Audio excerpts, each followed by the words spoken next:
pada saat itu kita berhasil meluncurkan yang namanya Samsat Online. Nah, Samsat Online, nah itu di bank itu kan bisnis itu ada dua. Bisnis perbankan itu ada dua, funding dan lending. Saat ini ya rata-rata kan harus S1, minimal S1 lah.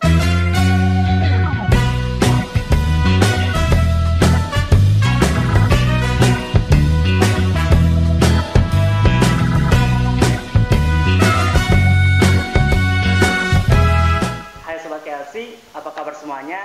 Saya harap semoga kalian dalam keadaan sehat walafiat. Nah, jadi inilah podcast kedua persembahan dari podcast Dilan by Komunitas Learning Center. Ada saya di sini, Muhammad Betrawan Saputra Laronga, atau rekan-rekan saya biasa menyapa saya dengan panggilan Betrawan, akan berbincang langsung dengan perwakilan dari Bank Pembangunan Daerah Sulawesi Tenggara, atau masyarakat umum biasa mengenalnya dengan Bank Sultra.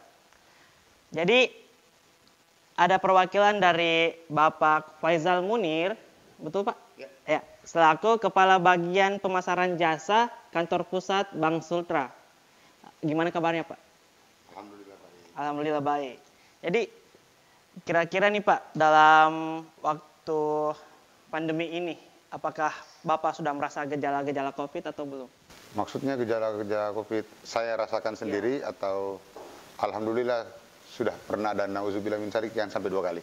Semoga dalam Iya. lindungan Allah Subhanahu wa taala selalu. Jadi di sini ada biasa dipanggil Bang Ical. Oleh Bang Ical akan membahas lebih detail sebagai perwakilan dari Bank Sultra mengenai Bank Sultra itu sendiri. Tapi sebelum itu, saya sebagai pemandu podcast kita kali ini akan memperkenalkan apa sih itu Komunitas Learning Center. Jadi, Komunitas Learning Center adalah organisasi yang dibentuk dan dibina langsung oleh Otoritas Jasa Keuangan Provinsi Sulawesi Tenggara. Hal ini bertujuan sebagai motor penggerak OJK Sultra dalam meningkatkan literasi dan inklusi keuangan di Sulawesi Tenggara. Nah, Bang Ical, jadi survei literasi dan inklusi keuangan nasional yang dilakukan tahun 2019 oleh OJK Pusat, Sulawesi Tenggara bidang literasi keuangan berada di indeks 36,75% dari rata-rata 35%.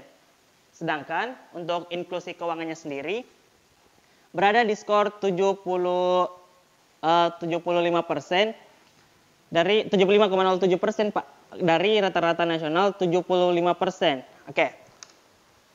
Langsung saja kita membahas nih sesuai perjanjian kita materi tentang Bank Sultra. Kalau boleh tahu Bapak Bang Ical nih, berapa lama bekerja di Bank Sultra itu sendiri? Saya pribadi alhamdulillah belum terhitung terlalu lama lah. Saya di Bank Sultra baru 15 tahunan. Lama itu Pak? Lama ya, baru sekitar 15 tahunan lah di Bank Sultra. 15 tahun. Sudah menjabat di divisi apa aja Pak? Jadi awalnya saya itu di divisi IT Bank Sultra. Jadi awal rekrutmen itu untuk penerimaan IT, alhamdulillah saya direkrut, diberikan amanah di divisi IT Bank Sultra. Kurang lebih sekitar 12 tahun lah saya di IT. Kemudian 3 tahun terakhir ini baru kami juga dipercaya dan diberikan amanah di bagian bisnis, yaitu di bagian jasa Bank Sultra, yang lebih pada fokusnya itu kepada bisnis jasa elektronik Bank Sultra. Kembali nih Pak, di bidang IT. Tupoksi divisi IT itu seperti apa? Maksudnya tugas pokoknya seperti apa? Jadi pada prinsipnya ketika masih di divisi IT itu, disebutnya di divisi TSI kalau di Bank Sultra itu, Teknologi Sistem Informasi. Jadi pada prinsipnya kita itu melakukan support kepada bisnis bank, dan kita sama-sama tahu bahwa sekarang bisnis bank itu fokusnya adalah kepada bisnis digital. Nah, jadi IT itu bisa dibilang jadi strategik, bagian strategik di Bank Sultra ya, khususnya untuk bisnis digitalnya kami. Oh ya.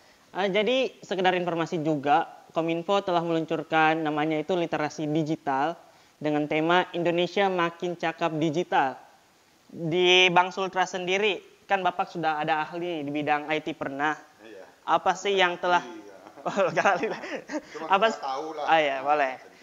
Apa sih yang Bapak sempat program-program apa yang Bapak wujudkan di dalam divisi itu? Kalau di divisi IT itu sendiri bekerja sama dengan seluruh teman-teman dan didukung oleh manajemen Bank Sultra. Pada saat itu kita berhasil meluncurkan yang namanya Samsat Online. Samsat Online, nah itu berarti kerjasama dengan Samsat? Ya, Dispenda. Dan kemudian baru kita mengintegrasikan sistem pembayaran pajak retribusi daerah, dalam hal ini PBB dan BPHTB itu dengan payment bank. Saat ini nyaris kita sudah mulai bicara konsep digital perbankan, kita sudah inisiasi hampir 2 tahun dan risetnya itu sudah hampir 5 tahun. Jadi 2 tahun terakhir ini kita lebih pada fokus untuk bagaimana mengembangkan ekosistem digital di bank. Ya, jadi untuk bank itu sendiri, ketika kita berbicara tentang teknologi, tentang bisnis paymentnya, bisnis digital bank, itu bicaranya dari hulu ke hilir. Ya, itu harus tuntas. Nah, makanya kalau kami saat ini di Bank Sultra, yang kami tekankan itu membangun ekosistemnya, ekosistem digital perbankan. Kan sekarang Bapak di bidang pemasaran jasa, kira-kira nih ada nggak kaitannya antara divisi Bapak sebelumnya dengan divisi Bapak yang sekarang? Bukan ada, tapi sangat berkaitan. Ya. Nah, karena bisnis kita itu kan di jasa. Nah, jasa perbankan itu sendiri, di bank itu kan bisnis itu ada 2. Bisnis perbankan itu ada 2. Funding dan lending. Nah, kredit dan pendanaan. Nah, kalau kita turunkan lagi kepada sub-subnya, bisnis bank saat ini itu adalah berbasis bunga, ya kan? Nah, tapi pada trennya saat ini, bisnis bank itu sudah mulai bermutasi. Jadi bisnis bank itu sudah mulai kita lebih melirik kepada sektor fee-based income atau pendapatan berbasis bunga. Nah, berbasis fee. Berbasis fee. Yang tadinya kan berbasis bunga, nah ini kita mau berbasis fee, berbasis bagi hasil. Nah. Terus selama Bapak di pemasaran jasa nih, kurang lebih berapa tahun? Baru 3 tahun. Ini termasuk juga salah satu bagian paling bungsu lah yang ada di Bank Sultra, masih sangat-sangat muda dan baru. Jadi kalau di Bank Sultra itu sendiri kan ada banyak divisi nih. Ada 9. Kalau bisa kepada audiens kita bisa dijelaskan divisi-divisi apa saja yang ada di Bank Sultra.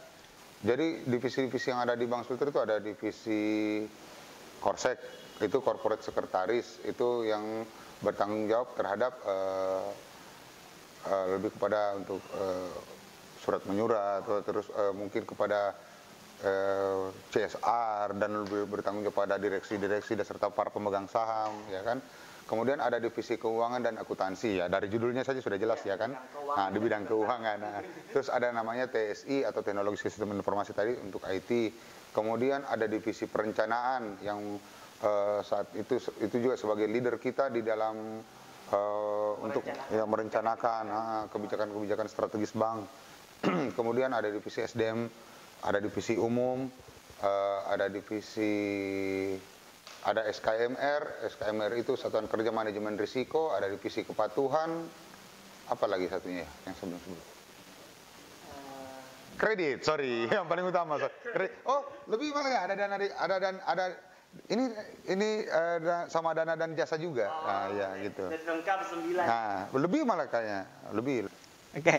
Ya, langsung saya ini Pak ke bidang yang Bapak tuh miliki, bidang pemasaran dan jasa. Kira-kira sih kesulitan apa yang Bapak alami dalam menjalankan program-program yang Bapak miliki? Jadi kesulitan di dalam bisnis ya menjalankan dana dan jasa itu sebenarnya ada banyak kesulitan, tapi bukan kesulitan sih bagi kami, itu lebih pada tantangan.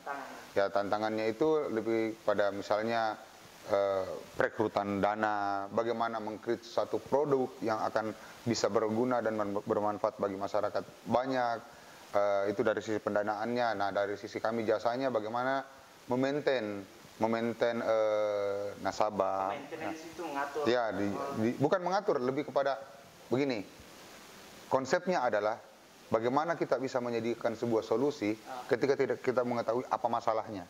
Jadi bagian kami itu di bagian jasa itu kami lebih banyak riset, kami mendengar, kemudian kami coba mengusulkan produk-produk baru, kemudian kami berkolaborasi dengan bagian-bagian unit-unit kerja lain. Ya. Di Bank Sultra sendiri dalam bidang, kembali lagi nih ke dana dan jasa, sudah ada nggak yang kaitannya dengan teknologi digital? Oh iya, saat ini kalau di bagian jasa kami berkolaborasi dengan divisi IT, umum, dan semua divisi yang ada di Bank Sultra itu saat ini sudah implementasi yang sudah kami lakukan itu adalah alat rekam pajak online. Ya, jadi kalau misalnya teman-teman di sini pergi makan terus ada pembayaran pajak yang 10% menggunakan alat tapping box itu dari kami, dari Bank Sultra. Kemudian pembayaran pajak retribusi daerah, dalam hal ini PBB dan BPHTB itu sudah bisa melalui dengan kanal distribusi kami melalui virtual account. Itu sudah implementasi di Kota Kendari dan kabupaten serta kota lainnya akan menyusul. Kemudian saat ini juga untuk 11 pajak daerah, kami juga sudah integrasikan sama payment point-nya bank. Kemudian pembayaran mahasiswa, pembayaran universitas. Karena pernah teman-teman saya sempat membayar di Bank Sultra juga. Oh, jadi itu salah satu program dari bagian jasa yang kemudian disupport oleh teman-teman yang lain. Kalau sejenis m-banking nih Pak, kayak bank-bank yang lain gitu, ada nggak? Mobile banking. Ada? Jadi kembali kepada mobile banking tadi seperti yang saya jelaskan bahwa kita lagi bangun yang namanya ekosistem digital bank. Nah, untuk saat ini untuk mobile banking kami sementara menunggu proses izin dari Bank Indonesia. Nah, kalau dari OJK-nya sudah keluar. Nah, tinggal dari proses izin kami dari Bank Indonesia yang ini silakan nih operasional untuk mobile bankingnya. Gitu. Jadi kalau boleh tahu nih Pak, kan tadi saya sempat baca-baca meriset nih di salah satu jurnal nih tentang undang-undang Bank Sultra. Dia itu memiliki kantor pusat, kantor cabang utama, kantor cabang yang daerah-daerah. Ya, itu apa sih bisa lebih jelas dijelaskan kepada audiens di sana? Jadi total kantor yang dimiliki oleh Bank Sultra saat ini ada 90 kantor. Banyak banget. Ya, ada 90 kantor. Itu 89 kantor operasional dan 1 kantor itu non operasional. Itu adanya di Jakarta. Disingkat dengan ada juga kantor. Ada perwakilan kami di Jakarta. Mudah-mudahan nanti sampai ke luar negeri malah. Amin ya. Oh, jadi Jakarta itu apa Pak? KFNO namanya. Kantor fungsional non operasional. Jadi lebih kepada perwakilan Bank Sultra untuk nasabah-nasabah Bank Sultra yang ada di Jakarta untuk mempermudah dalam proses. Oh, jadi kan tidak semua nasabahnya hanya ada di Sulawesi Tenggara. Tentu saja ada di wilayah-wilayah lain. Kalau salah satunya di Jakarta nih. Oke. Lanjut Pak, yang di daerah-daerah seperti apa? Ya, di daerah-daerah itu kita ada kantor cabang, ada kantor cabang pembantu dan kantor kas. Tujuan dari semua kantor ini adalah untuk mempermudah transaksi keuangan nasabah yang ada di daerah-daerah tentunya. Dan kami sudah ada malah ada di pedalaman dan daerah paling perbatasan. Kami ada di Wiwirano, kami ada di Konawe Utara, ya ada di Latali, ada juga di Kolaka Utara, sampai bahkan di Kepulauan juga kami sudah ada yang paling ujung.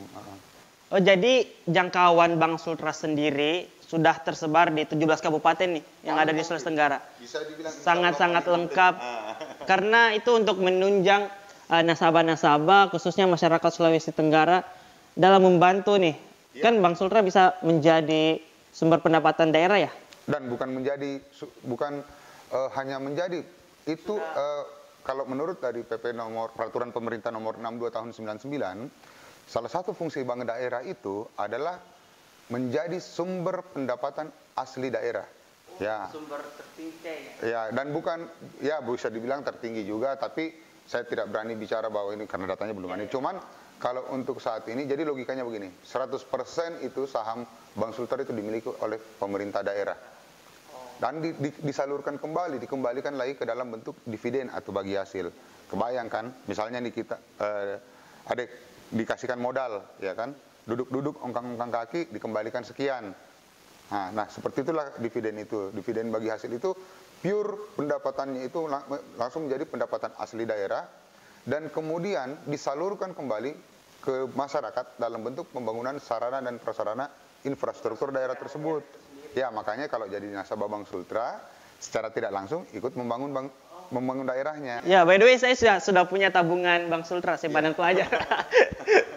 Semoga itu sangat bermanfaat bagi Sulawesi Tenggara, daerah yang kita cintai sebagai daerah yang kita huni. Terus kemudian yang kedua, selanjutnya nih Pak, kan tadi sudah dijelaskan produk-produk yang dimiliki, salah satunya itu yang layanan pajak yang bekerja sama dengan Samsat. Yang lagi on proses adalah M-Banking. M-Banking, kartu debit, Laku Pandai. Oh, Laku Pandai bukan yang sama kerja sama dan OJK? Belum. Nah, jadi nanti Laku Pandai lagi. Jadi konsep digital banking itu kami nanti sampai ke konsep branchless bank. Cuman karena persoalan dari regulator kita kan baru, alhamdulillah Bank Sultra baru naik dia punya komposisi permodalan. Jadi kita baru dibuka untuk izin-izin operasionalnya itu khususnya untuk di bisnis digital banknya baru terbuka. Jadi kita masih bisa terhitung inisiasi. Oke, mungkin lambat tapi kita insya Allah punya pasti bisalah kita sama dengan bank-bank lain. Tadi kan ada kurang lebih 90 kantor-kantor Bank Sultra yang tersebar di 17 kabupaten yang ada di Sulawesi Tenggara dan 1 di luar kota. Kira-kira nih Pak, gimana caranya Bank Sultra atau stakeholder Bank Sultra dalam memperluas jangkauannya dan kendala apa yang mereka biasa atau tantangan apa yang mereka hadapi dalam memperluas jangkauan tersebut? Kita bicara yang buruk-buruk dulu ya. Tantangannya itu sebenarnya kondisi daerah di Sultra ini kan dibagi 2. Ada kepulauan, ada daratan. Ya, itu kan merupakan tantangan geografis tersendiri bagi kita. Dan kita tidak bisa tolak karena hal itu. Iya, cuman kita harus berterima kasih kepada kondisi jaringan komunikasi yang saat ini sudah semakin canggih dan Bank Sultra juga punya sistem yang boleh dibilang kekinian lah. Nah, jadi untuk proses pengendaliannya itu kami di Bank Sultra juga tersebar tapi semuanya online, real time saat itu juga. Dengan semua yang ada di daerah, termasuk juga khususnya pelayanan kredit. Nah, pelayanan kredit di kami juga silakanlah bisa diadu suku bunga beradu dengan khususnya pelayanan yang kami jaga performanya dan seterusnya. Gitu. Kalau di dana jasa kan berhubungan tentang kredit juga Pak? Oh tidak, beda. Divisinya beda, divisi kredit. Jadi ada 2, funding, lending. Nah, kalau funding itu di sisi kami. Nah, ya kami yang melakukan perekrutan dana, terus kemudian teman-teman kredit menyalurkannya dalam bentuk saluran kredit kepada masyarakat di Sulawesi Tenggara. Kalau kan kita tahu bersama nih Pak, kalau saya berdasarkan survei, jadi sumber pendapatan salah satu juga yang tertinggi itu berasal dari pertambangan. Ya. Nah, kira-kira dari perusahaan-perusahaan tambang yang ada di Sulawesi Tenggara, apakah memberikan kontribusi dana di Bank Sultra itu sendiri melalui pajak mungkin atau tidak? Kalau perusahaan tambang pastinya mereka memiliki kontribusi terhadap perekonomian. Nah, cuman di kami saat ini ada beberapa nasabah teman-teman dari kalangan pertambangan yang menyimpan dananya juga ada ya. Jadi di sini saya telah membuka sesi Q&A Pak di akun Instagram Komunitas Learning Center. Kalian bisa buka sendiri di @komunitaslearningcenter. Ada beberapa pertanyaan yang muncul dari Q&A tersebut. Saya bacakan Pak, boleh? Oke. Jadi yang pertama dari @talia.2120. Bedanya menyimpan dana di bank daerah, BUMN dan BUMS. Apa Pak? Iya. Kritis pertanyaannya, ya. Bedanya menyimpan dana di bank daerah, BUMN dan BUMS. Oke. Sebenarnya ketiganya itu juga memiliki kontribusi terhadap perekonomian tanah air, pastinya ya kan. Kalau BUMN itu badan usaha milik negara, BUMS itu badan usaha milik swasta. Nah, saya tidak mau terlalu bahas jauh tentang pengertiannya, tapi saya lebih fokus kepada kenapa harus menyimpan dana di bank daerah, ya. Khususnya masyarakat Sultra ya kan.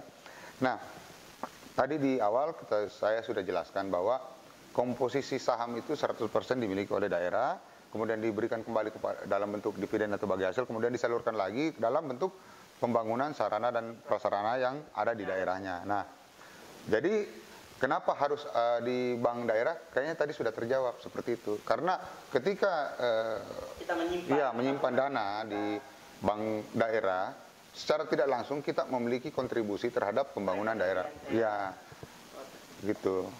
Selanjutnya nih Pak, ada dari @_rizky_f. Apakah Bank Sultra menyediakan layanan investasi seperti beberapa bank lainnya? Ya. Ada. Seperti beberapa bank lainnya ada. Jadi bentuk layanan investasi yang kami sediakan itu ada dalam bentuk deposito.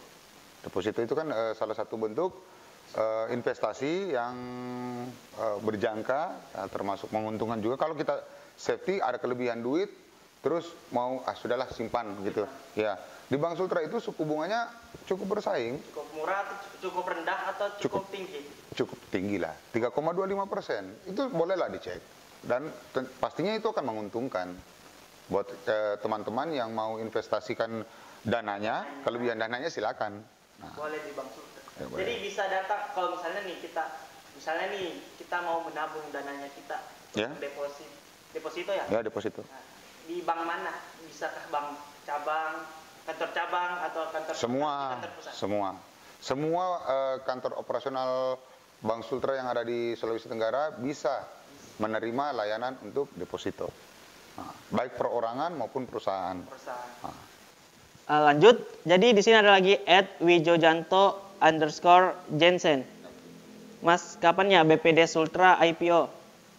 Berapa kemungkinan saham untuk dimiliki publik, khususnya masyarakat Sultra? Oh, mungkin nih orangnya suka investasi saham mungkin. Saham. Iya.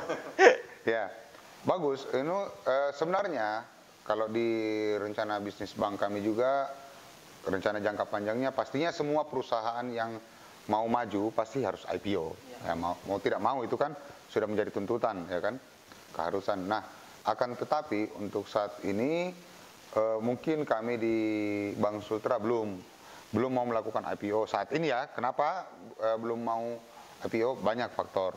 Khususnya saat ini kita perhatikan kondisi pandemi ini, kondisi kan masih fluktuatif. Ya, kita belum bisa prediksi kan.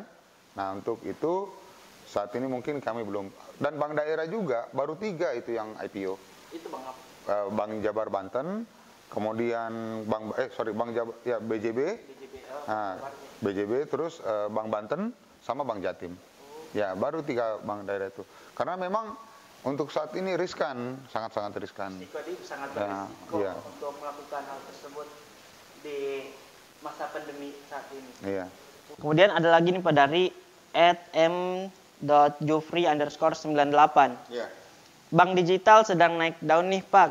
Adakah rencana akan realisasi bank digital pada Bank Sultra? Ya, tadi kan sudah juga dijelaskan kalau untuk realisasi bank digital, jadi setelah mobile banking kami keluar izin operasionalnya, kami akan lanjut kepada QRIS. Nah, QRIS-nya kan scan-scan, barcode gitu kan. Ya. Terus kemudian kami akan lanjut kepada branchless bank atau bank tanpa kantor, bank tanpa kantor gitu. Jadi itu akan lebih ini seperti tadi yang saya bilang, bisnis digital, bisnis perbankan digital bagi kami di Bank Sultra itu memahami bahwa harus menyediakan solusi dari hulu ke hilirnya. Nah, dari awal ke akhirnya. Jadi betul-betul memang end-to-end solution gitu. Bukan hanya satu, tapi memang kita bangun sebuah ekosistem yang kuat saat ini yang seperti tadi, aplikasi pembayaran pajak, retribusi daerah, pajak makan dan minum, hotel, parkir, itu sudah terintegrasi dengan paymentnya kami. Itu baru sebuah langkah kecil dari sebuah ekosistem besar yang saat ini diinisiasi oleh Bank Sultra. Ya. Kalau di Bank Sultra sendiri Pak, apakah ada versi syariahnya atau tidak?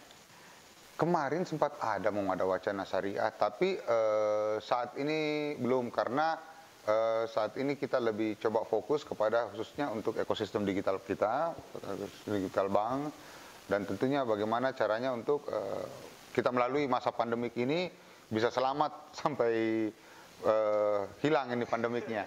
Kayaknya tidak akan hilang sepertinya Pak. Jadi untuk kalian masyarakat Sulawesi Tenggara yang ingin menyimpan tabungannya bisa di Bank Sultra langsung di segala kantor cabang maupun kantor pusat maupun kantor cabang utama ya Pak? Ya, kantor cabang utama dan seluruh kantor cabang operasional. Oh, kantor cabang operasional. Ya. Oke. Jadi kalian bisa menyimpan tabungan kalian di kantor yang tersebar. Kan biasa nih Pak, ada salah satu bank nih membagi itu sesuai umur, rentan umur untuk simpanan balita misalnya, simpanan pelajar, simpanan mahasiswa, kemudian simpanan PNS ya. Terus kalau di Bank Sultra apakah ada seperti kebijakan tersebut? Saat ini untuk diferensiasi produk sendiri kami juga masih lakukan inisiasi. Saat ini kan produk yang ada di Bank Sultra itu seperti Simpeda, untuk Tahara, tabungan haji, ya kan, kemudian tabunganku yang merupakan produk dari OJK. Nah, simple ya. Nah, itulah yang kita coba maksimalkan. Dan untuk diferensiasi produk-produk yang lain kayak macam untuk tabungan wanita, tabungan balita, tabungan rencana, dan jenis-jenis instrumen lainnya kami sementara lakukan inisiasi. Terus kalau di Bank Sultra sendiri kan pasti membutuhkan putra-putri terbaik daerah. Oh iya pasti. Nah, bagi kalian nih yang minat kerja di Bank Sultra, kira-kira persyaratan apa yang mereka harus penuhi Pak dalam perekrutan tersebut? Syarat yang paling utama itu mungkin pertama harus sehat. Ya iyalah harus. Tidak.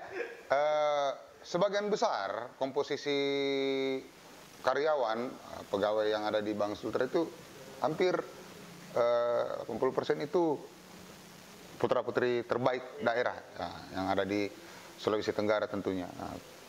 Itu kita juga kan melalui proses, mudah-mudahan adik-adik semua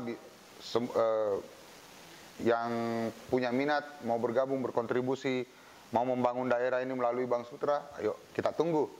Kami tunggu kontribusinya, kami tunggu untuk bisa menjadi keluarga besar di Bank Sultra. Amin. Semoga kalian semua yang betul-betul ingin membantu Bank Sultra dan bekerja di Bank Sultra bisa masuk di Bank Sultra melalui proses penyeleksian ya Pak? Ada proses seleksinya? Oh tentu.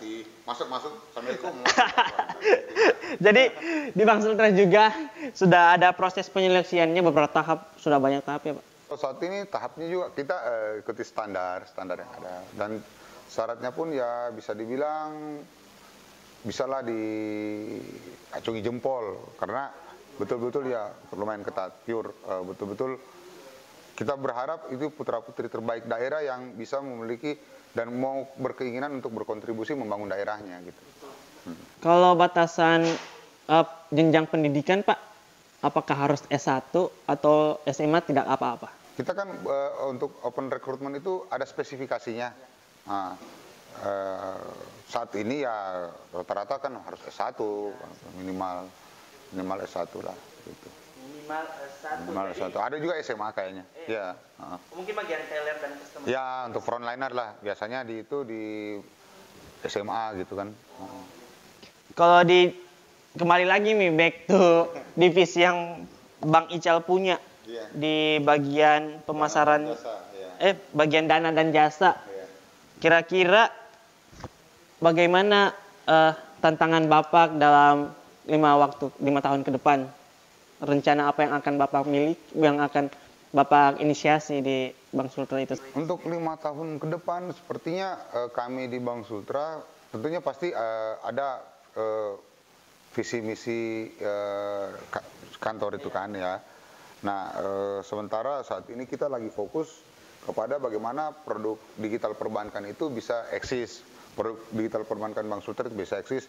Tentunya juga bukan hanya dari sisi pendanaannya, baik itu dari sisi penyaluran kreditnya, kami sudah eksis juga, seperti itu bisa membantu masyarakat ya, khususnya UMKM ini, ya kan?